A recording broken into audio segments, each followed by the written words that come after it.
A few years back, I spent 14 solid years working for a mid-sized corporate company.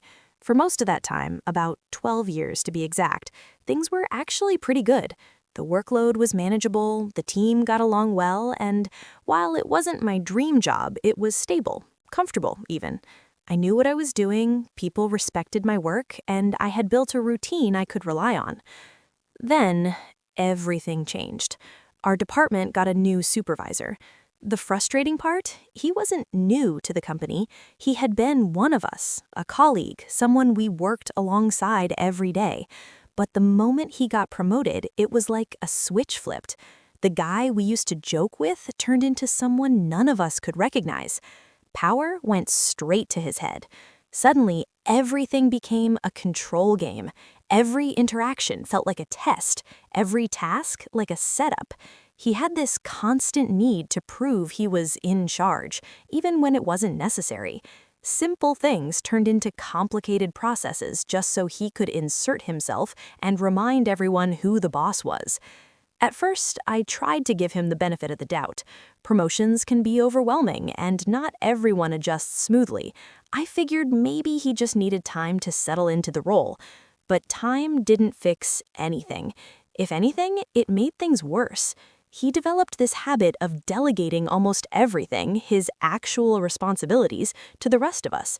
Not in a normal, team-based way, but in a way where he would dump entire chunks of his work onto others, then step back and act like he had done it himself. And the credit? That always went straight to him. But the mistakes? Those somehow always belonged to someone else. It didn't matter if you had proof, emails, or documented instructions. If something went wrong, he would find a way to spin it so it landed on someone under him. Watching it happen once was frustrating. Watching it happen over and over again was exhausting. Then came the personal assistant situation. Out of nowhere, he decided he needed a PA. Now, this was unusual because no one else in his position had ever needed one before. It wasn't that kind of role, but he pushed for it, insisted he was overwhelmed, and somehow convinced upper management to approve it. That's when Sarah came in. She was hired as his personal assistant, but very quickly it became obvious that her role wasn't what it was supposed to be. Instead of supporting him, she was basically doing his entire job. Scheduling, reports, emails, project coordination, you name it, she handled it. And just like the rest of us, she quickly realized what kind of person he really was. At first, she tried to stay positive. She was new, after all, and probably hoping things would improve once she got settled. But it didn't take long before the frustration started to show. He micromanaged the smallest details while completely ignoring the big picture. He would criticize her over minor formatting issues in an email, but take full credit for entire projects she had put together from scratch. And the way he spoke to her? Sharp, dismissive, sometimes downright rude. You could see it wearing her down. The thing was, Sarah wasn't in a position to just walk away. She had personal responsibilities, family, bills, things that made quitting without another job lined up impossible. So she stayed, even though it was clear she couldn't stand him. I felt bad for her. Honestly, I felt bad for all of us. For about 18 months, I tried to make it work. I kept my head down, did my job, avoided unnecessary interactions with him, and told myself it was just a phase. But it wasn't. Every day felt heavier than the last. The stress started creeping into my life outside of work. I found myself dreading Mondays in a way I never had before. That's when I realized something had to change. So I made a decision. I was done. I handed in my resignation without another job lined up, which was something I had never done before. It was a risk, but staying felt worse than the uncertainty of leaving. And while I didn't think of it as revenge at the time, what happened next definitely felt like it.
Walking out of that office for the last time felt like taking a deep breath after being underwater for too long. There was no dramatic goodbye, no big speech, just a few quiet handshakes, some keep in touch comments, and a couple of knowing looks from coworkers who completely understood why I was leaving.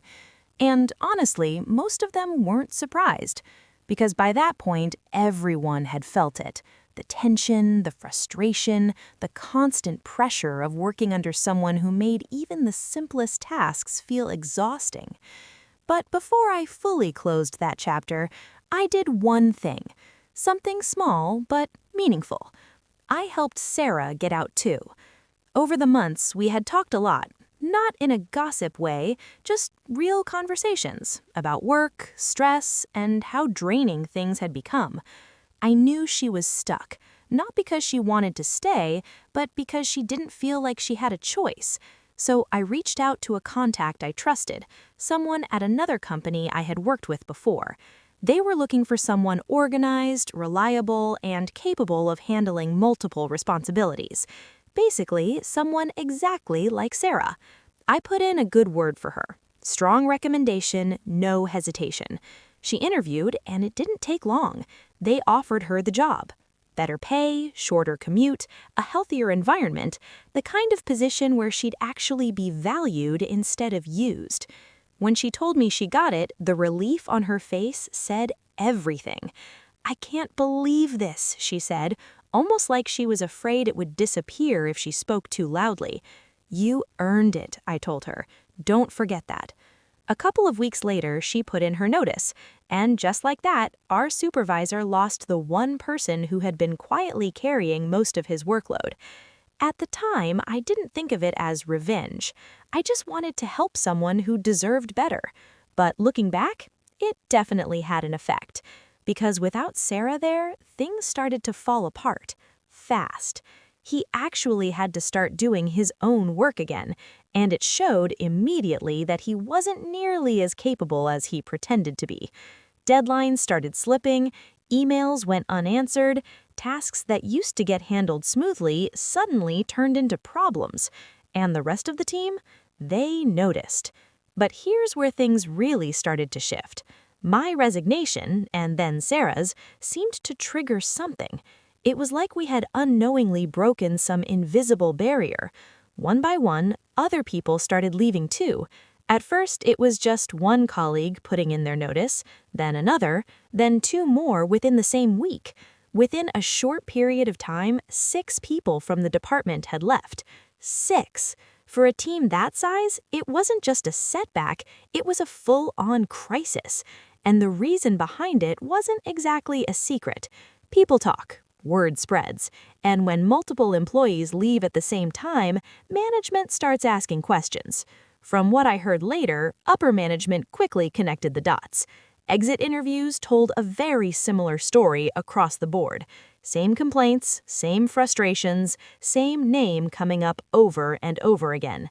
Him, the supervisor, the one who had turned a stable, functional department into something people couldn't wait to escape. Suddenly, the pressure that he had been putting on everyone else started coming back in his direction. And this is where things took an unexpected turn. Part of his role, one of the responsibilities he had conveniently been avoiding, was preparing and submitting tenders for government contracts.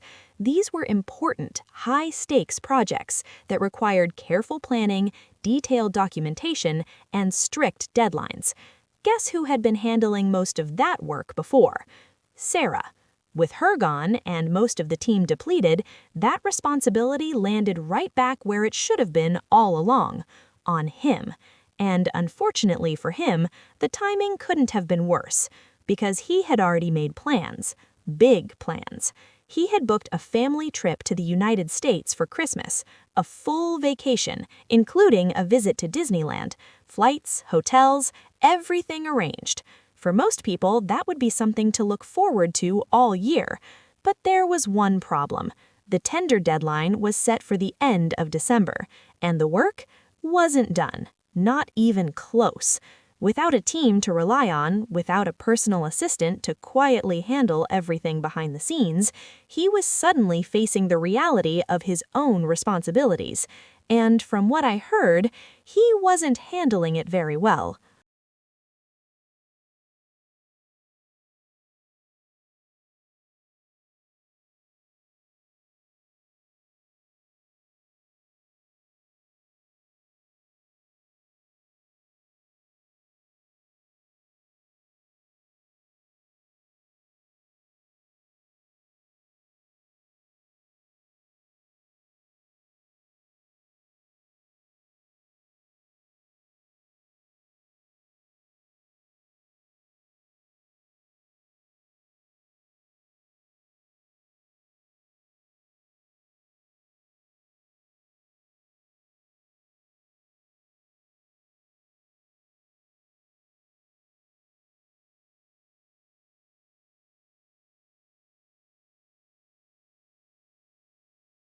By the time December rolled around, the situation had caught up with him completely.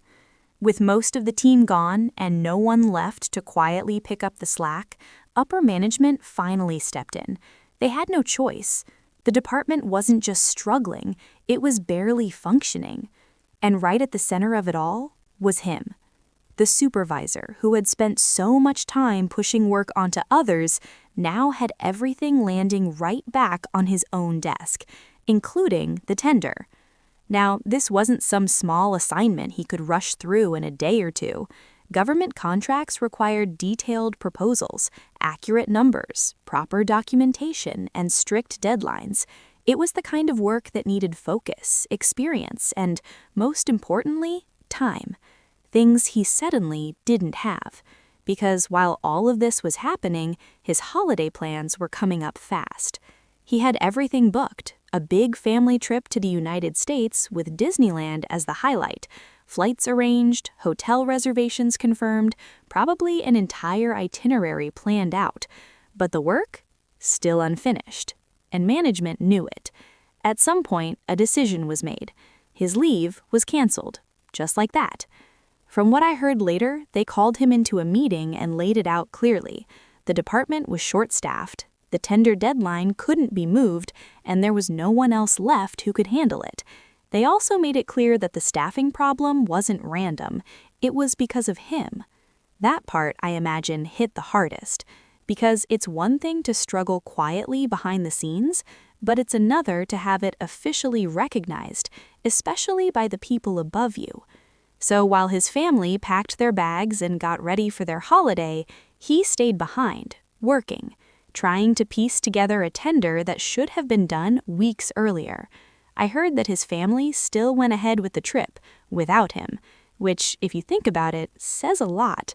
And honestly, knowing the way he used to talk to his wife on the phone, sharp, impatient, sometimes even dismissive, I wouldn't be surprised if she didn't mind having that trip without him.